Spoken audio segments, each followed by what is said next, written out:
Nous pensions connaître Vénus, notre planète sœur, un monde infernal et sans vie où la foudre déchire l'atmosphère et les métaux fondent. Mais une nouvelle découverte suggère que sous son voile de nuages acides et d'atmosphère écrasante se cache quelque chose d'inattendu, caché profondément sous sa surface brûlée. Nous parlons de réseaux de tunnels s'étendant sur des dizaines de kilomètres. Et ces tunnels pourraient avoir caché non seulement de la lave, mais aussi la vie. Aujourd'hui, nous partons en voyage à travers Vénus, comme vous ne l'avez jamais vu auparavant. Qu'ont réellement révélé les nouveaux modèles géologiques? Comment ces tunnels gigantesques se sont-ils formés? Et auraient-ils pu autrefois abriter la vie? Découvrons-le. Vénus a longtemps été appelée la jumelle de la Terre, partageant presque la même taille et faite des mêmes matériaux de base. Mais c'est là que les similitudes s'arrêtent. À la surface, Vénus est un paysage infernal calciné. Les températures atteignent 465 degrés Celsius, assez chaud pour faire fondre le plomb, et la pression atmosphérique est plus de 90 fois celle de la Terre. L'air lui-même pourrait écraser un vaisseau spatial comme une boîte de conserve. D'épais nuages opaques trempés d'acide sulfurique recouvrent constamment la planète, réfléchissant les signaux radars tout en bloquant la lumière visible. Seule une poignée de sondes ont survécu à la surface, et même alors seulement pendant quelques minutes. En 1975, l'atterrisseur soviétique Venera 9 a donné à l'humanité son premier aperçu du terrain rocheux de la planète. Et plus tard, au début des années 1990, l'orbiteur Magellan de la NASA a cartographié un monde étonnamment dominé par le volcanisme. De vastes plaines de lave, des volcans boucliers massifs et de mystérieuses structures circulaires connues sous le nom de corona couvrent la surface géologiquement jeune de Vénus. En fait, Vénus possède plus de volcans que toute autre planète de notre système solaire. Pendant des décennies, les scientifiques ont cru que tous les volcans de Vénus s'étaient refroidis.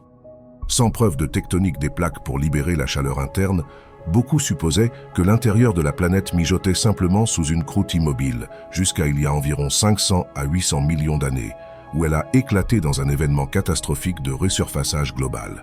Un cataclysme volcanique planétaire qui a enterré Vénus sous de la lave fraîche. Après cela, Vénus était censée être tombée dans le silence géologique, morte à la fois à l'intérieur et à l'extérieur. Mais de nouvelles preuves ont commencé à remettre en question cette vision. La cartographie radar de Magellan a révélé une surface géologiquement jeune. En moyenne, seulement quelques centaines de millions d'années, avec étonnamment peu de cratères d'impact. Certaines régions pourraient-elles être beaucoup plus jeunes? Est-il possible que ce resurfaçage global ne se soit jamais vraiment terminé? Le premier choc est venu d'une ancienne source. En 2023, des chercheurs examinant des images de Magellan vieilles de 30 ans ont remarqué des changements sur Maat Mons, l'un des volcans géants de Vénus. 2 balayages radars effectués à quelques mois d'intervalle ont montré que l'évent volcanique s'était élargi et qu'une nouvelle coulée de lave était apparue. En d'autres termes, Magellan avait accidentellement capturé une éruption se produisant en 1991. Elle est passée inaperçue pendant des décennies, mais une fois découverte, elle est devenue une nouvelle sensationnelle. Et Vénus est toujours en éruption aujourd'hui. La première preuve directe de volcanisme moderne a électrifié les scientifiques planétaires. Si un volcan est actif, combien d'autres pourraient l'être? Soudain, Vénus ne semblait plus tout à fait aussi sans vie, soulevant la question: Vénus est-elle géologiquement active en ce moment? Cependant, un ensemble de caractéristiques se démarquait nettement et a suscité un intérêt considérable: les coronae. D'énormes structures en forme d'anneaux. Les scientifiques croient que ces anneaux volcano-tectoniques se forment lorsque des panaches chauds de magma montent puis s'effondrent, laissant derrière eux un motif circulaire de crêtes et de fractures. Pourraient-ils être les points chauds de la chaleur interne persistante de Vénus? En 2025, une équipe dirigée par Gaël Cioli et Anna Goller a réexaminé les données de Magellan avec un regard neuf et de nouveaux modèles informatiques. Ils ont découvert que 52 coronae sur 75 montraient des signes d'activité tectonique aujourd'hui. La plupart d'entre elles sont entourées de tranchées, indiquant que l'ancienne croûte s'enfonce autour de l'anneau tandis que la roche chaude monte au centre. Un système de subduction circulaire miniature comme un minuscule anneau de feu sur une planète sans tectonique des plaques. Le géologue planétaire Paul Byrne, réfléchissant à cette découverte, a noté qu'elle suggère que le cœur de Vénus bat encore aujourd'hui. La conclusion est dramatique. Vénus n'est pas du tout un monde mort. Sa croûte se déplace lentement dans des endroits isolés, mais elle bouge toujours. Et là où il y a du mouvement, il peut aussi y avoir des tremblements de terre. En même temps, une autre étude a montré que les fractures entourant les coronas traversent probablement toute la croûte jusqu'au manteau supérieur.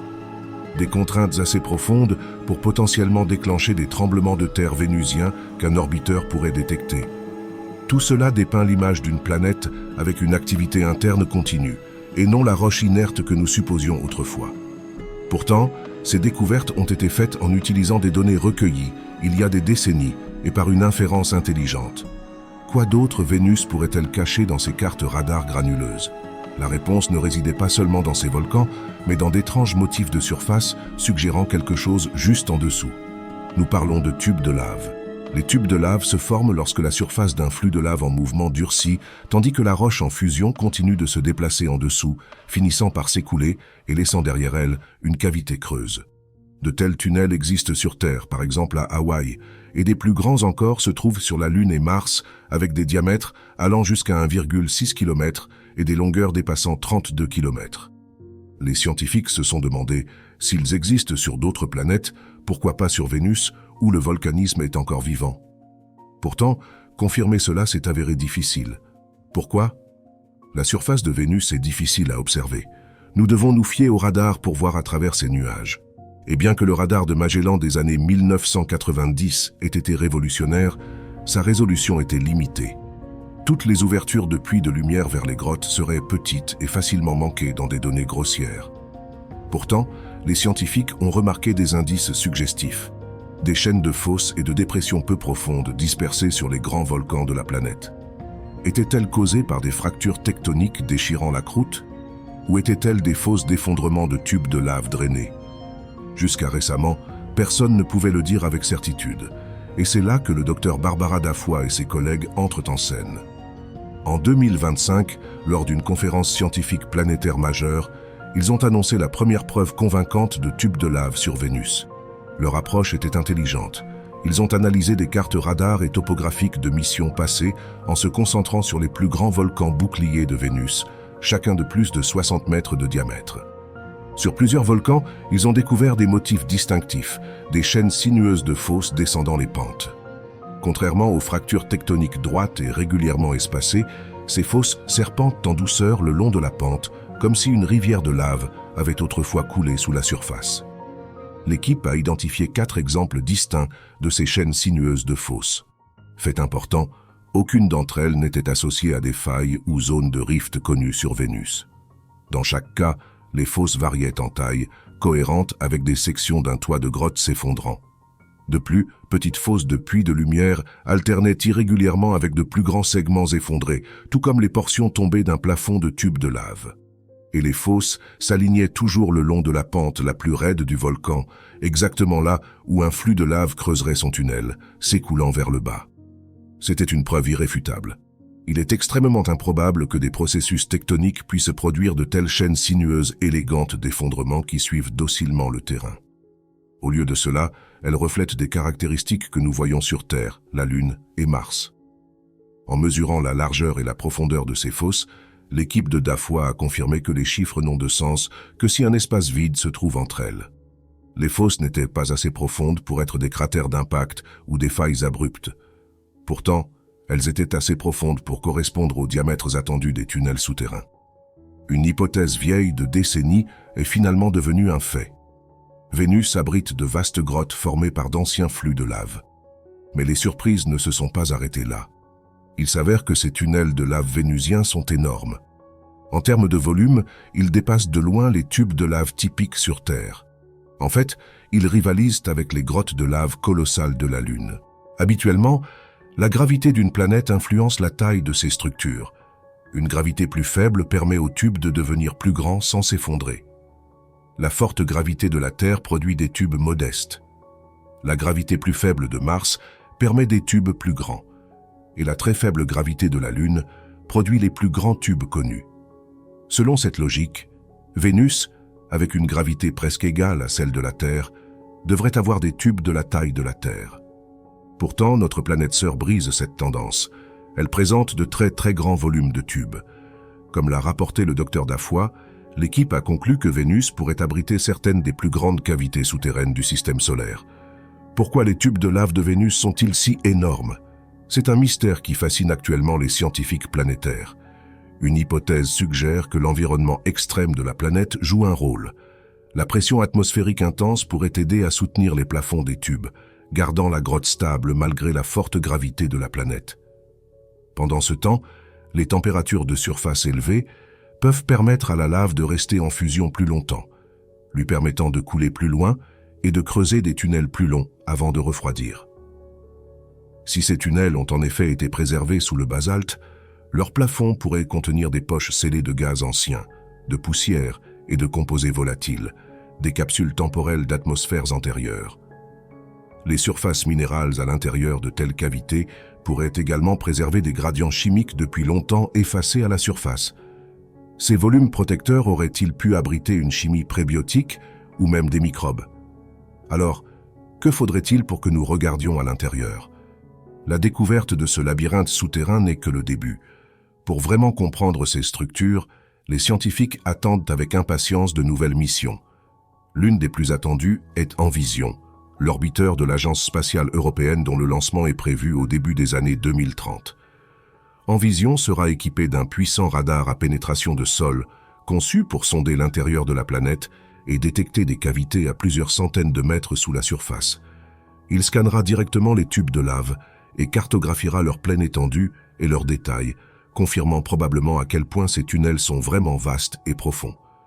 De plus, l'orbiteur Veritas de la NASA est prévu pour le lancement, et il emploiera également des technologies avancées de radar et de cartographie gravitationnelle pour révolutionner notre compréhension de la géologie de Vénus.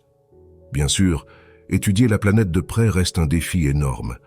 Des températures de surface de 470 degrés Celsius et des pressions à 92 atmosphères, comme une fournaise, détruiront la plupart des atterrisseurs en quelques minutes. Cependant, si une sonde robotique pouvait entrer dans un tube de lave par un puits de lumière effondré, la roche environnante pourrait fournir une certaine isolation de ces conditions infernales, lui permettant potentiellement de survivre plus longtemps.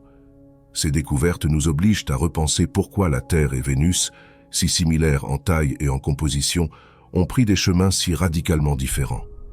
Aujourd'hui, Vénus apparaît comme une vision de l'enfer. Pourtant, elle est clairement géologiquement active, loin du monde dormant que nous supposions autrefois. Elle sert également d'avertissement pour la Terre. Un climat devenu incontrôlable, une surface remodelée par l'activité volcanique, pourtant piégée sous un couvercle étouffant. En étudiant le passé et le présent de Vénus, les scientifiques espèrent apprendre si elle a jamais eu des océans ou des périodes tempérées et comment elle est tombée en déclin. Au-delà de notre système solaire, ces découvertes affectent également la façon dont nous interprétons les mondes lointains.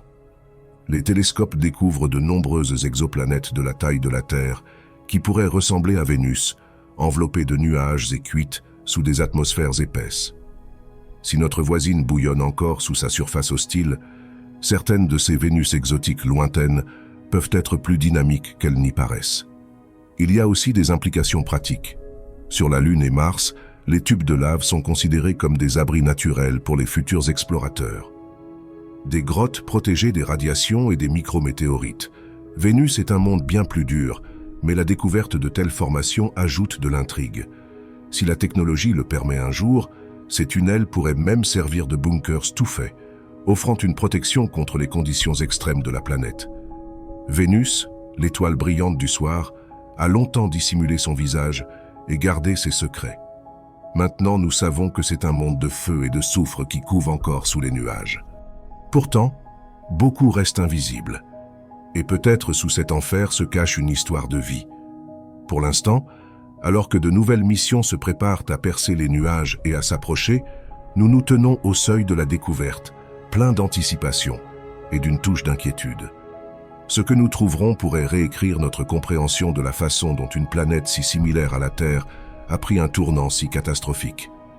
Il y a une tension silencieuse dans cette quête, le sentiment que nous regardons une version de la Terre qui a terriblement mal tourné. Vénus, comme nous ne l'avons jamais vue auparavant, devient progressivement nette, vivante, formidable et pleine de secrets profonds et sombres. Découvrir ces mystères non seulement éclairera le sort de notre plus proche voisine, mais nous aidera également à mieux comprendre l'histoire de notre propre planète. Alors, quelle leçon nous attend sous sa surface ?